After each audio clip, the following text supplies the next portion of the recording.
Here it is March and we're still getting snow off and on. And it feels like every time I want to make a video we're getting sick or other things are happening, but there are signs that spring is coming. This is rhubarb that's starting to come up, and I have my bulbs that are coming up. So it's definitely time to start some seeds for this year's garden, and I'll show you what I've been doing for that. These are some lavender plants. They're actually from my AeroGarden that I got for Christmas this past year. So I started some flowers in there just to see what they would be like, and they're a little bit tricky to get out of there. Not too bad actually. They got really nice roots, and I was happy to see that, and so I was planting those up, and hopefully I can get those out in the garden this year.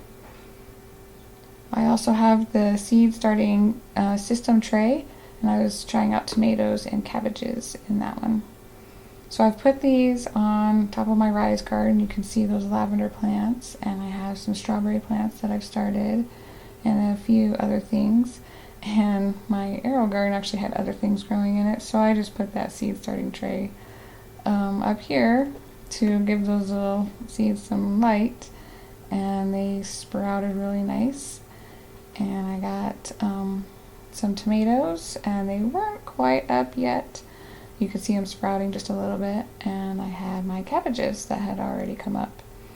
You can see they would be pretty easy to pull from this tray, but the roots were already coming out the bottom, so I decided I wanted to get those cabbages planted so I didn't have any problems with the roots getting caught on anything and all of that. Just easier to start planting them right now. So I gathered up my little pots to put those in, and I put compost in the bottom and then put the seed starting mix on the top. These are some chestnut seeds actually that I had bought, and you have to cold stratify them, so they were in my fridge for a few months, and now they're ready to be planted. They had sprouted really nice. I've actually never started trees like this or done anything like this, so I was really happy to see that they were growing. And they had kind of gone through my paper towel really. And the nice thing about that though is you can just peel it all away and get it planted. So I should have moistened my seed starting mix because it was really dry, kind of hard to put stuff in.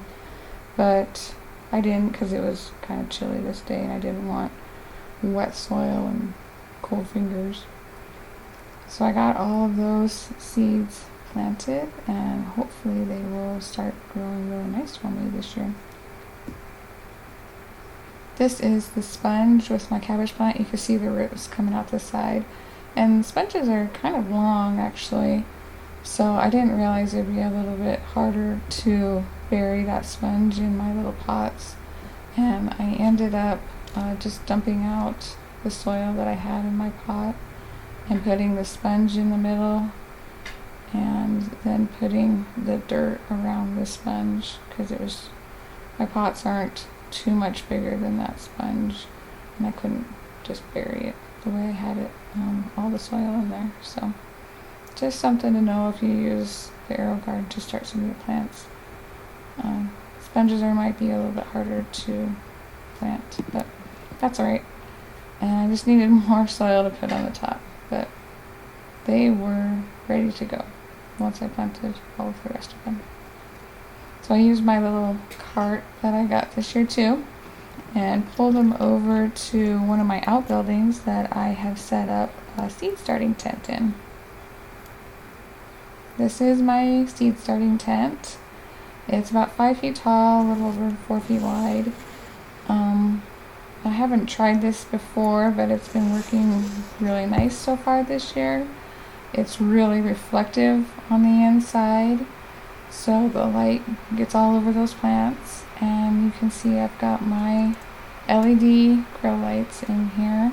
I've got 4 of them, and they hook really nicely to the framing of the tent, so that makes it easy to hold those up. And then I just have a plastic shelving that I put all my seeds on. So I have my tomatoes and my cabbages, I have broccolis and flowers and all kinds of other things that I have started and put in here so they can keep going. And it seems to be holding the heat nicely too inside this tent with the lights, so that's good to see too. I wasn't sure how that would work either. And there's the chestnut seeds that I had put in too. I was curious what the temperature actually is, so I put in my data logger. It'll record a couple days worth of temperatures that are in here, and I will share that data with you when I get it.